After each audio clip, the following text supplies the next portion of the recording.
இன்றைய முக்கிய நிகழ்வுகள். புதுச்சேரி காவல்துறையில் திருத்த பட்டியல் வெளியீடு. நீதிமன்ற உத்தரவின்படி 68 ஊர்காவலர் படை வீரர்கள் நீக்கம். கடந்த ஆண்டை விட இந்த ஆண்டு டெங்கு நோய் தாக்கம் குறைந்துள்ளது. சுகாதாரத்துறை இயக்குனர் செவ்வேல் தகவல். புதுச்சேரியில் இரவு வெளுத்து வாங்கிய மழை, தாழ்வான பகுதியில் சூழ்ந்த மழை நீர். 1ஆம் வகுப்பு முதல் 12ஆம் வகுப்பு வரை தமிழ் வழியில் கல்வி வழங்க வேண்டும். கவர்னரிடம் உரிமை இயக்கத்தினர் மனு. இனி விரிவான நிகழ்வுகள். புதுச்சேரி காவல்துறையில் நீதிமன்ற உத்தரவின்படி ஊர்காவலர் படை வீரர்கள் திருத்த பட்டியல் வெளியீடு. பயிற்சி பெற்ற பணியில் இருந்த 68 ஊர்காவலர் வீரர்கள் நீக்கம். புதுச்சேரி ஆகஸ்ட் 5 புதுவை காவல்துறையில் ஊர்காவலர் படையில் ஆண்கள் 420, பெண்கள் 80 என மொத்தம் 500 பணியிடத்திற்கு உடல் தகுதி எழுத்து தேர்வு நடந்தது. இதில் 407 ஆண்கள், 75 பெண்கள் என 482 பேர் கடந்த ஆண்டு ஜூலையில் தேர்வு செய்யப்பட்டு அறிவிப்பு வெளியிடப்பட்டது. இவர்களுக்கு 6 மாதம் போலீஸ் பயிற்சி அளிக்கப்பட்டு 6 மாதமாக ஊர்காவலர் படை வீரர்களாக பணிபுரிந்து வருகின்றனர். இதற்கிடையே சென்னை ஐகோர்ட்டின் தீர்ப்பின்படி 500 பேர் அடங்கிய ஊர்காவலர் படை வீரர்கள் திருத்த பட்டியலை பணியாளர் நிர்வாக சீர்திருத்த தேர்வு கட்டுப்பாட்டாளர் பகஜ்குமார் வெளியிட்டுள்ளார். அதில் கூறியிருப்பதாவது: எழுத்து தேர்வில் தோல்வி அடைந்தவர் சிலர் தேர்வு பரிந்துரைக்கப்பட்ட பாடத்திற்கு வெளியே 15 கேள்விகள் இருந்ததாக கூறி தேர்வு பட்டியலை ரத்து செய்ய வேண்டும் என மறு தேர்வை நடத்த கோரி சென்னை ஐகோர்ட்டில் வழக்கு தொடர்ந்தனர். இந்த வழக்கில் நீதிமன்றம் 86 முதல் 100 வரையிலான கேள்வி எண்களுக்கு தேர்வு எழுதிய அனைத்து விண்ணப்பதாரர்களுக்கும் 15 மதிப்பெண்கள் வழங்கவும், முதல் 85 கேள்விகளில் பெற்ற மதிப்பெண்களுடன் 15 மதிப்பெண்கள் சேர்த்து புதிய தகுதி பட்டியலை வெளியிட்டு நியமனம் செய்ய அரசுக்கு உத்தரவிட்டது. இதன்படி திருத்தப்பட்ட பட்டியலில் ஏப்ரல் 30ஆம் தேதி வரையறுக்கப்பட்டது. உள்துறை ஒப்புதல் பெறப்பட்டு காத்திருப்பு பட்டியல் இல்லாமல் 500 பேர் அடங்கிய திருத்த பட்டியல் அறிவிக்கப்பட்டுள்ளது. பிராந்திய வாரியாக தற்காலிக தேர்வு பட்டியல் வெளியிடப்பட்டுள்ளது. இதில் தற்காலிக பட்டியலில் மட்டுமே விண்ணப்பதாரர்கள் சேர்க்கை உரிமை கோர எந்த உரிமமும் வழங்காது.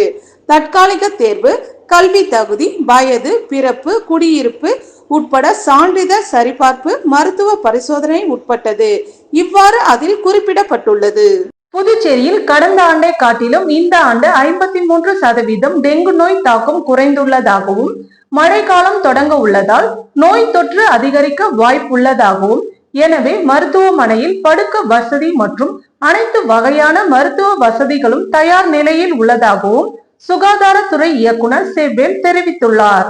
புதுச்சேரியில் செய்தியாளர்களிடம் பேசிய சுகாதாரத்துறை இயக்குனர் செவ்வேல், புதுச்சேரியின் மழைக்காலம் தொடங்கியுள்ளதால் டெங்கு மற்றும் சிக்கன்குனியா நோய்களை தடுப்பது குறித்து ஆட்டோ வாகனத்தில் பிரச்சாரம் இன்று துவக்கி வைத்துள்ளதாகவும், புதுச்சேரியில் கடந்த ஆண்டை காட்டிலும் இந்த ஆண்டு 53% டெங்கு நோய் குறைந்துள்ளதாகவும், மழைக்கால தொடங்க உள்ளதால் டெங்கு நோய் அதிகரிக்க வாய்ப்புள்ளதாகவும், அதற்கான அனைத்து படுக்கை வசதி மற்றும் மருத்துவ உதவிகள் தயார் நிலையில் இருப்பதாகவும் தெரிவித்தார்.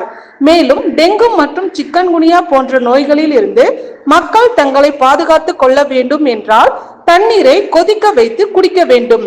கெட்டுப்போன உணவுகளை உண்ணாமல் சத்தான உணவுகளை உண்ண வேண்டும்.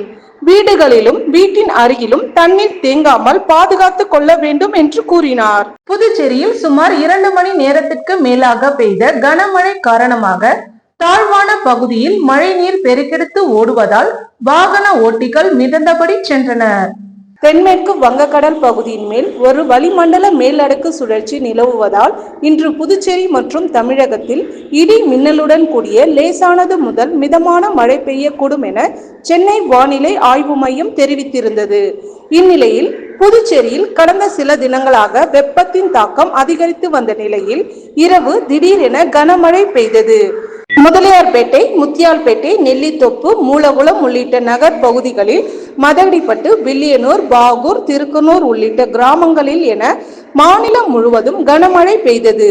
சுமார் 2 மணி நேரத்திற்கு மேலாக பெய்த கனமழை காரணமாக கிருஷ்ணா நகர், ரெயின்போ நகர் உள்ளிட்ட தாழ்வான பகுதிகளில் மழை நீர் தேங்கியதால் சாலைகளில் வாகனங்கள் மிதந்தபடி சென்றனர். புதுச்சேரி நகர பகுதியில் குடிநீருடன் கழிவுநீர் கலந்த விவகாரம் தொடர்பாக ஆலோசனை கூட்டத்திற்கு அதிகாரிகள் வராததால் சட்டப்பேரவையை முற்றுகையிட வந்த நேரு எம்எல்ஏவால் பரபரப்பு ஏற்பட்டது.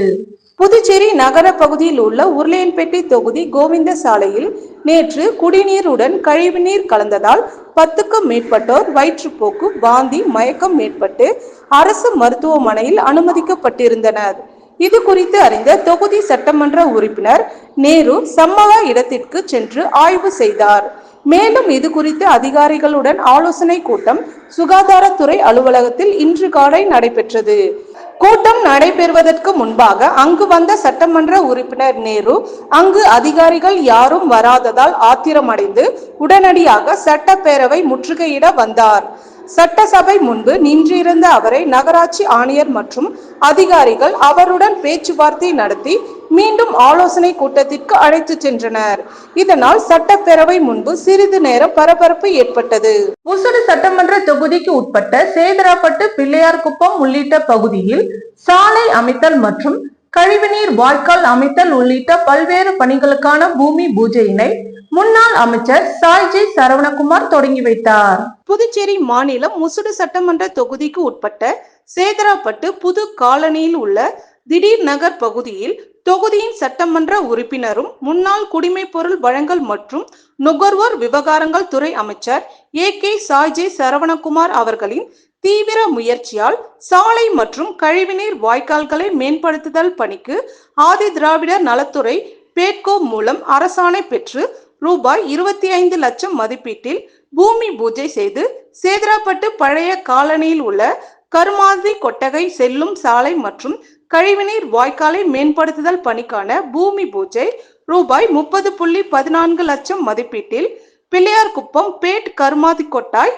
புதுப்பித்தல் மற்றும் மதில் சுவர் அமைக்கும் பணிக்கான பூமி பூஜை ரூபாய் 13 லட்சம் மதிப்பில் பூமி பூஜை விழா நடைபெற்றது. இந்நிகழ்ச்சிக்கு தொகுதி சட்டமன்ற உறுப்பினர் ஏ.கே. சாய்ஜி சரவணகுமார் தலைமையில் பூமி பூஜை செய்து பணியினை தொடங்கி வைத்தார். இந்நிகழ்ச்சியில் துறை சார்ந்த அதிகாரிகள், சட்டமன்ற உறுப்பினரின் துணைவியார் ஏ.பி. அண்ணா பிரபாவதி, பாஜக தொகுதி ஒருங்கிணைப்பாளர் சாய் தியாகராஜன், தொகுதி தலைவர் முத்தாலு முரளி, கட்சி நிர்வாகிகள் புருஷோத்தமன், ஏழுமலை, நரேஷ், ஜீவா, ஜெகன், நந்தா, சூர்யா, மாயவன், மதன், இன்பராஜ், ஆனந்த், ஆதி திராவிட நலத்துறை பொறுப்பாளர் பாலச்சந்தர் உள்ளிட்ட பொதுமக்கள் ஏராளமானோர் கலந்து கொண்டனர். நிகழ்வுகள் தொடர்கின்றனர். புதுச்சேரியில் 1ஆம் வகுப்பு முதல் 12ஆம் வகுப்பு வரை தமிழ் மொழியை கல்வியை வழங்க வேண்டும். அரசு அலுவலகங்களில் தாய்மொழியை அலுவல் மொழியாக பயன்படுத்த வேண்டும் என தமிழ் உரிமை இயக்கம் சார்பில் துணைநிலை ஆளுநரிடம் மனு அளிக்கப்பட்டுள்ளது. புதுச்சேரி தமிழ் உரிமை இயக்கம் சார்பில் அதன் தலைவர் பாவாணன், பொது செயலாளர் மங்கையர் செல்வன் ஆகியோர் தலைமையில் நிர்வாகிகள் துணைநிலை ஆளுநர் மாளிகையின் ஆளுநர் கைலாசநாதனை சந்தித்து மனு அளித்தனர். அந்த மனுவில் புதுச்சேரியில் உள்ள அரசு பள்ளிகளில் 1ஆம் வகுப்பு முதல் 12ஆம் வகுப்பு வரை தமிழ் வழி கல்வியை வழங்க அரசு உரிய நடவடிக்கை எடுக்க வேண்டும் எனவும், ஆட்சி மொழி சட்டம் 1965 படி புதுச்சேரி மாநிலத்தில் உள்ள அரசு அலுவலகங்களில் தாய்மொழியை அலுவல் மொழியாக பயன்படுத்த வேண்டும் எனவும் குறிப்பிட்டுள்ளது. பின்னர் செய்தியாளர்களை சந்தித்த தமிழ் உரிமை இயக்க தலைவர் பாவாணன், புதிய கல்விக் கொள்கையின்படி மாநில மொழியில் பாடம் நடத்த வேண்டும் என்று விதிமுறைகள் இருக்க, அதனை மீறி தமிழை புறக்கணித்து மற்ற மொழிகளை மாணவர்கள் மத்தியில் திணிப்பதற்கு குற்றம் சாட்டினார். மேலும் கடைகள் மற்றும் வணிக நிறுவனங்களின் பெயர் பலகையில் தமிழ் முதன்மையானதாக இருக்க வேண்டும் எனவும் வலியுறுத்தினார். பணி நீக்கம் செய்யப்பட்ட ஊழியர்களுக்கு மீண்டும் பணி வழங்க வேண்டும் என நீதிமன்ற உத்தரவை அமல்படுத்தாத புதுச்சேரி அரசை கண்டித்து சமூக ஜனநாயக கூட்டமைப்பு சார்பில் கண்டன ஆர்ப்பாட்டம் நடைபெற்றது.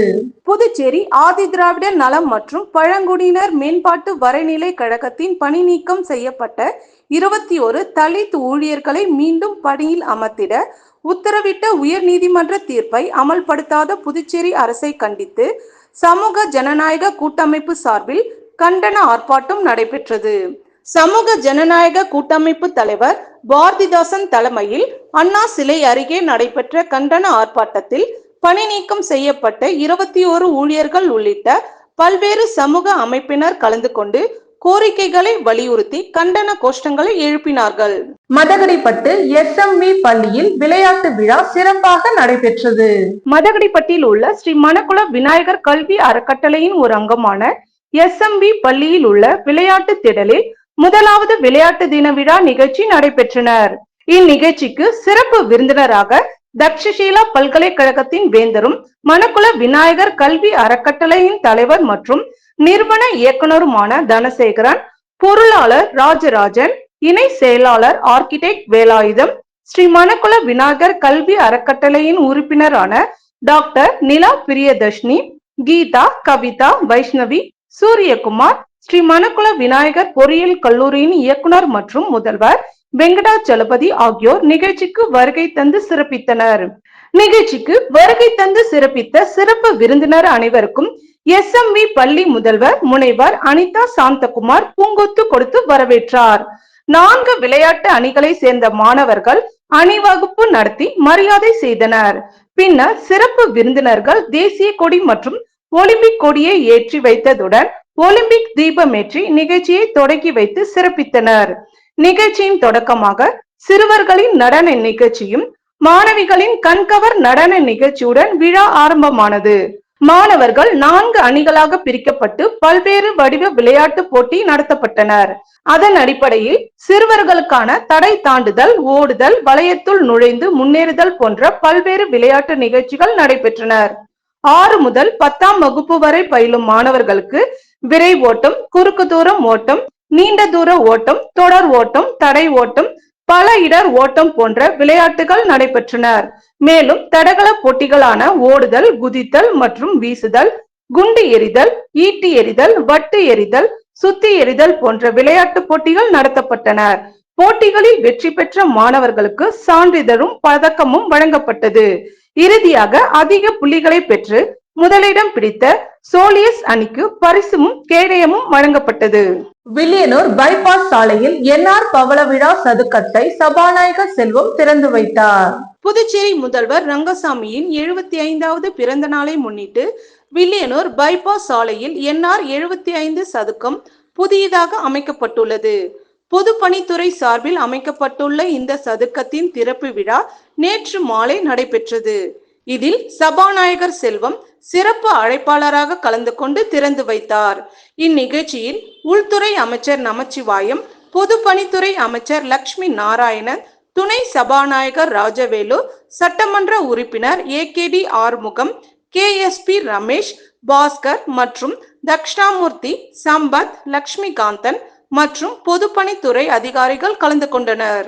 புதுச்சேரி அரசு சுகாதாரத்துறை சார்பில் டெங்கு மற்றும் சிக்கன்குனியா நோய் தொற்றை தடுக்கும் வகையில் ஆட்டோ வாகன ஒலிபெருக்கி பிரச்சாரத்தை சுகாதாரத்துறை இயக்குனர் செவ்வேல் கொடியசைத்து துவக்கி வைத்தார். புதுச்சேரி மாநிலத்தில் மழைக்காலம் தொடங்கியுள்ள நிலையில் டெங்கு மற்றும் சிக்கன்குனியா நோய்கள் பரவும் அபாயம் ஏற்பட்டுள்ளது. இந்த நிலையில் புதுச்சேரி அரசு சுகாதாரம் மற்றும் குடும்ப நலத்துறை சார்பில் டெங்கு மற்றும் சிக்கன்குனியா நோயை தடுக்கும் வகையில் பல்வேறு விழிப்புணர்வு நிகழ்ச்சிகளை மேற்கொண்டு வருகின்றனர். டெங்கு நோய் பரவும் ஏடிஎஸ் கொசுக்கள் உருவாகும் வீடு மற்றும் வீடுகளை சுற்றியுள்ள பகுதிகளில் மழைநீர் தேங்காமல் வைத்துக் கொள்ள வேண்டும் என விழிப்புணர்வை ஏற்படுத்தி வருகின்றனர். அந்த வகையில் சுகாதாரத்துறை அலுவலகம் முன்பு டெங்கு மற்றும் சிக்கன்குனியா நோய் தடுப்பு குறித்து ஆட்டோ வாகனத்தில் விழிப்புணர்வு பிரச்சாரம் இன்று தொடங்கியது. இதில் சிறப்பு விருந்தினராக சுகாதாரத்துறை இயக்குனர் செவ்வேல் கலந்து கொண்டு டெங்கு மற்றும் சிக்கன்குனியா குறித்து விழிப்புணர்வை ஏற்படுத்தும் வகையில் 2 விழிப்புணர்வு ஆட்டோ வாகனங்கள் பிரச்சாரத்தை கொடியசைத்து துவக்கி வைத்தார். இந்த விழிப்புணர்வு ஆட்டோக்கள் புதுச்சேரியில் உள்ள அனைத்து ஆரம்ப சுகாதார நிலையம், சமுதாய நலவழி மையங்கள் மற்றும் நகர சுகாதார மையங்கள் உள்ளிட்ட கிராமங்களில் சென்று ஒலிபெருக்கி மூலமும் துண்டு பிரசுரங்கள் வழங்கியும் விழிப்புணர்வை ஏற்படுத்த உள்ளனர். அப்பொழுது தேசிய சுகாதாரத்துறை இயக்க இயக்குனர் கோவிந்தராஜ், பொது சுகாதார துணை இயக்குனர் சமி முனிசா பேகம், குடும்ப நல துணை இயக்குனர் ஆனந்த லட்சுமி, தடுப்பூசி பிரிவு துணை இயக்குனர் உமா சங்கர், யானைக்கால் நோய் தடுப்பு மற்றும் மலேரியா தடுப்பு பிரிவு உதவி இயக்குனர் வசந்தகுமாரி, மாணவர் நல அதிகாரி விவேகானந்தா மற்றும் இதர திட்ட அலுவலர்கள் உடனிருந்தனர். இதன் தொடர்ச்சியாக விழிப்புணர்வு பட்டிமன்றங்கள், பண்பலை வானொலி, FM ரேடியோவின் மூலமாக, திரையரங்குகள் மற்றும் உள்ளூர் தொலைக்காட்சி மூலமாகவும் மக்கள் மத்தியில் விழிப்புணர்வு விளம்பரங்களை செய்யவும் ஏற்பாடு செய்யப்பட்டுள்ளது. Council of Indian acupuncture and research centre Pondy மண்டல கூட்டம் நடைபெற்றது. Councils of Indian acupuncture and research centre Pondy மண்டல கூட்டம் நேற்று முன்தினம் மதியம் 2 மணி முதல் மாலை 5 மணி வரை CIA மற்றும் RC ட்ரஸ்ட் கட்டிடத்தில் நடைபெற்றது. பாண்டி மண்டல தலைவர் டாக்டர் சாரதாஸ்ரீ வரவேற்புரை ஆற்றினார். கூட்டத்தில் பாண்டி மண்டல மருத்துவர் கலந்து கொண்டனர். கூட்டத்தில் உறுப்பினர் வில்லியனூர் சம்பூர்ணா சித்த மருத்துவமனை டாக்டர் புகழேந்தி குழந்தையின்மைக்கான இயற்கை முறை தாய்மை பேறு கலந்தாய்வு பற்றி பயிற்சி வகுப்பு எடுத்தார். மேலும் டாக்டர் புகழேந்தி தன்னுடைய அனுபவங்களை பகிர்ந்து கொண்டார். கூட்டத்தில் குழந்தையின்மை பற்றி வகுப்பினை எடுத்து சிறப்பித்த டாக்டர் புகழேந்தி அவர்களை டாக்டர் செந்தில்குமார் மற்றும் டாக்டர் கவால்ஸ் மெய்தீன் ஆகியோர் பொன்னாடை போர்த்தி கௌரவித்தனர். இறுதியில் பாண்டி மண்டல துணைத் தலைவர் டாக்டர் லீனா நன்றி உரை ஆற்றி நிறைவு செய்தார். இத்துடன் நிகழ்வுகள் நிறைவடைந்தனர். வணக்கம்.